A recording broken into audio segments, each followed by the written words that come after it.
سلام بیننده عزیز، برنامه خبری و تحلیلی اخباری آزادی رو من مومن احمدی با همکارانم از پراگ و دوشنبه پیشکش میکنیم. امروز 18 ایول است. سرخط خبرها. سیاستمدار شناخته معاون رئیس حزب سوسیال دموکرات و پروفسور شاکرجان حکیموف را بازداشت کردند. یک فعال سیاسی در دوشنبه میگوید برای دعوا و بحث سر خانه مقامات با تهدید به دو فرزندش از او امضای درکاریشان را گرفتند. خیلی خداست که به خاطر اون که بچه‌ها فرض سرتیان من چوکرم مجبور شدم که امضا کنم. یک گروه از ساکنان در سوخت به بحث طولانی با یک صاحبکار خاتمه دادند و دست جمعانه حوض ساختند. برنامه را با خبری بازداشت سیاستمدار شناخته شاکرجان حکیموف آغاز میکنیم. مقامات درباره بازداشت معاون رئیس حزب سوسیال دموکرات و حقوقدان چیزی نگفتند، ولی به قول نزدیکانش او را به بازپرسی بردند و دیگر رها نکردند. همکارم علیشیر ظریفی و امیر سویف موضوع را پیگیری کردند. شاکرجان حکیموف معاون اول رئیس حزب سوسیال دموکرات تاجیکستان در همین محله زندگی میکرد. روز 18 ایول خبرنگاران رادیوی آزادی به منزل او رفتند، ولی نزدیکانش از صحبت درباره او خودداری کردند. اما یک منبع آگاه از قضیه به رادیوی آزادی گفت شاکرجان حکیموف روز جمعه 12 ایول به بازپرسی دعوت شد و از آن وقت دیگر به خانه برنگشت. احتمال می رود این دعوت از طرف دادستانی کل به عمل آمده باشد. شاکرجان حکیموف در مراسم جنازه مادرش نتوانسته است شرکت کند و همچنین صدها نامه تسلی و یا همدردی در رابطه با درگذشت مادرش در شبکه‌های اجتماعی بی پاسخ ماندند.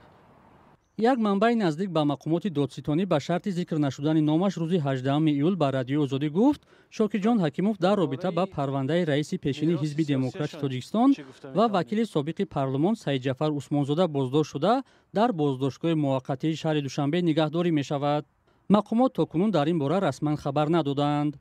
شاکرجان حکیموف که در شبکه‌های اجتماعی فعال بود، اما از 7 ایول به این سو او وارد هیچ یکی از صفحه‌ها نشده است.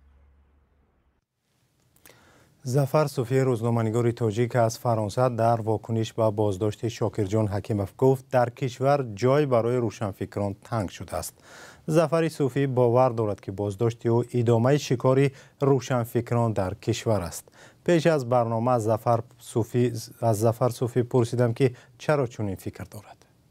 هر پدیده که در راستای حکومت مطلقه امام علی رحمان ذره براش دردسر ایجاد کرده باشد، حتما اونا به هر طریق مجازات میکند.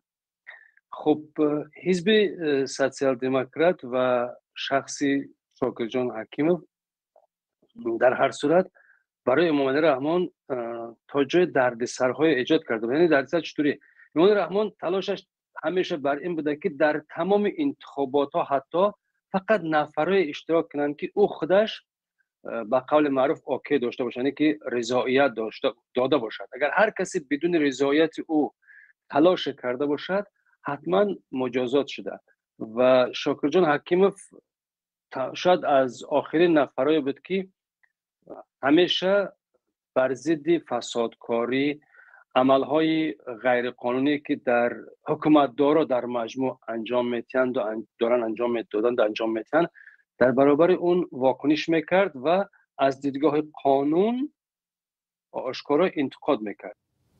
از ظفر صوفی پرسیدم که چرا هر اتهامی که مقامات به افراد چون شاکرجان حکیموف اعلان میکنند اکثرا باور نمیکنند.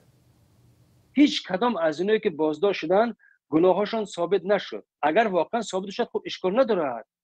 میشه اگر واقعا گناهشون ثابت شد بازداشت شدن هیچ اشکالی ندارد. یعنی هر کسی جنایتکار است در نزد قانون باید جواب بده. اگر هر کسی خطا کرد باید جزا بگیرد. این که دیگه جای بحث نیست. مثلا برای شخصی من هیچ مشکلی نمیبینم در اینجا، اما متاسفانه قریب که 91% اینایی که روشنفکر بودن یا مثلا اندیشه آزاد داشتن از حکومت انتقاد میکردن، انتقاد درست هم میکردن، متاسفانه اینا بازداشت میشن با اتهامایی که خنده‌دار است. یعنی واقعا نمیتونن ثابت بکنن و معمولا هم ببینید هر کسی از اینایی که یک کمی پروندهشون بزنن مهر مخفی میزنن. تمام هیچ کس هم نمیدونه که در داخل چی گذشت، چی میشود و چطور میشه باور کرد وقتی اینطور است. همکاران ما موضوع را پیگیری دارند و هر خبری نوی در این باره به دست ما رسید حتما شما را در جریان میگذاریم. ادامه برنامه. امامعلی رحمان پرزیدنت تاجیکستان رئیس دادگاه ناحیه شمس‌الدین شاهین را از مقامش برکنار کرد. دفتر مطبوعات پرزیدنت روز 18 ایول خبر داد که امامعلی رحمان در جلسه از رفتار ناشایسته و غیر آیین‌ناموی ظاهر مومنزاده یاد کرده فرمان داده است که او نه تنها از وظیفه آزاد گردد بلکه از مقامات سودی کاملا رانده شود. از این پیش منابع رادیو آزادی خبر داده بودند که ظاهر مومنزاده در گذرگاه نظارتی دره آب در مرز تاجیکستان با افغانستان یک مرزبان را لطوکوب کرده است. نظر دادرس سابق دسترس نیست. با گفته همصحبتان رادیو آزادی او روز 8 ایول سرباز پاسگاه را برای اجرای وظیفه‌هایش یعنی تفتیش سند چند مشت میزند. در فرمان رئیس جمهور درباره برکناری آمده است ظاهر مومنزاده به سبب صادر نمودن کرداری که شأن و اعتبار سودیه را پس میزند از مقامش برکنار کرده شود.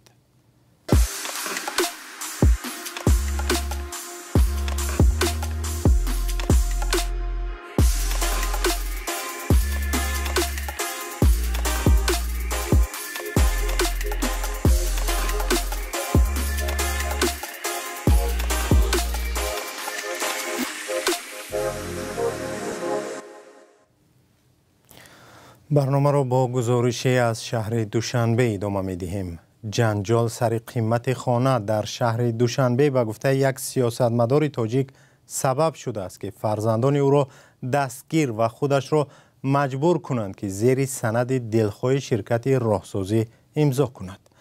میرحسین نظریف رهبر جناحی غیررسمی حزب سوسیالیستی تاجیکستان بر رادیو آزادی گفت تا زمانی که او زیر یک سند رسمی امضا نگذاشت فرزندانش را رها نکردند. جزئیات ماجرا در گزارش همکاران ما در دوشنبه. مقامات تاجیکستان بعد تخریب منزل میرحسین نظریف رهبر جناحی غیررسمی حزب سوسیالیستی تاجیکستان شروع کرده است. منزل او در کوچه بخارای شهر دوشنبه جایگیر بوده در جای آن در نظر است راهی ماشینگرد بنیاد گردد. 3 ماه پیش از این نماینده همون شرکت راهساز اومدن گفتن که استاد من هم باید که همین منزل شما برطرف کنیم.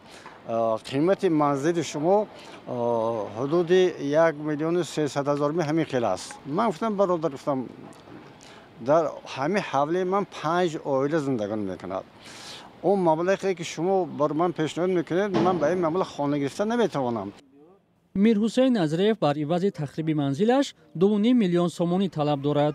زیرا به قول او منزلش در مرکز شهر بوده مساحتش بیش از 450 متر کوادراتی است. میگوید به این طلب آنها ریاست ساختمان از نوسازی و تعمیر راه و کوپرک‌های شهر دوشنبه که طرف دیگری بحث است راضی نشده است. با وجود ناراضی بودن زیر سند مقامات امضا گذاشته است. بچه‌های من برام که گفتن که مرحمت قرار سود پیشنهاد کنید بچه‌های من بردم میکنید به شما کی حقوق داده است که بچه‌های من بردا محکم کنید. خلاص که 4 ساعت همینجوری همراهشون بحث کردیم. 4 ساعت گفتن که تا اون که شما به همین سند ما پیشنهاد کردگی مبلغ امضا نکنید ما بچه‌های شما سر نمیتیم. خیر خلاص که به خاطر اون که بچه‌ها فرض کنید سرتیان من چوکرم مجبور شدم که امضا کنم. او بیشتر از 40 سال در این منزل زندگی می‌کرده است. میگوید شناسنامه تکنیکی منزل را دارد و برای دسترس نمودن سرتیفیکات و مورد عفو قرار گرفتن منزلش از سال 2017 به کارخانه به قیدگیری مال و ملک غیر منقول سند پیشنهاد کرده است ولی در این نیاد سندها یافت نشدند. مثل او برخی از ساکنان دیگر این محله نیز نگرانی دارند که بر عوض تخریب منزلشان مبلغ کم به آنها پیشنهاد شده است. خاکو از شهر بیرونتر مگر هم چی گیریم روی شهر ده گرفتن نمیتونیم. به نظر برخی حقوقشناسان تخریب منزل ساکنان بدون قرار دادگاه ممکن نیست. به قرار سود و پای قانونی درآمده بود. علامه باید مثال دام یک مورد اگر شکایت نشود بعد قوای قانونی میگیره تو هم خیلی علامه نباشه که قوای قانونی درآمدگی باشه یا اون کسای اجرایش کرده نمیتونه یا اون کسای چاپ کرده نمیتونه. هر کسی که میکنه خودسری. талошҳои ба такрори мо барои инъикоси мавқеъ ё назари тарафи дигар бенатиҷа монд. яке аз кормандони ҳукумати ноҳияи исмоили сомонӣ кӯтоҳ посух дод ки шикояти сокинон асос надорад, зеро манзилҳои онҳо бо арзиши миёна нархгузорӣ шудааст. вале аз пешниҳоди далелҳои мушаххас худдорӣ кард. баҳси тахриби манзили сокинони душанбе солҳост идома дорад. дар чунин баҳсҳои гоҳе печида ҳам сокинон ва ҳам ширкатҳои сохтмонӣ худро ҳақ мешуморанд. در این مرحله برنامه گزارشی را از ولایت سوخت پیشکش میکنیم. ساکنان محله در ناحیه باباجان غفوروف بعد کوشش‌های زیاد توانستند که دست جمعانه حوض را بنیاد سازند. ساکنان یک قسمت دهه غازیان سالهای طولانی با مالک خواجگی دهقانی و مقامات محلی بر سر این حوض نیمه ویرانه بحث داشتند. رادیو آزادی زمستان امسال درباره این مشکل ساکنان گزارش آماده کرده بود و فرزان محمدی دیگر باره به سراغشان رفت. ما همین نوجوانان و مینه‌دار خدا ما اجازه میکنیم. در محله چارسو که جماعت غازیان ناحیه باباجان غفوروف بیش از 2000 خانواده زندگی میکنند.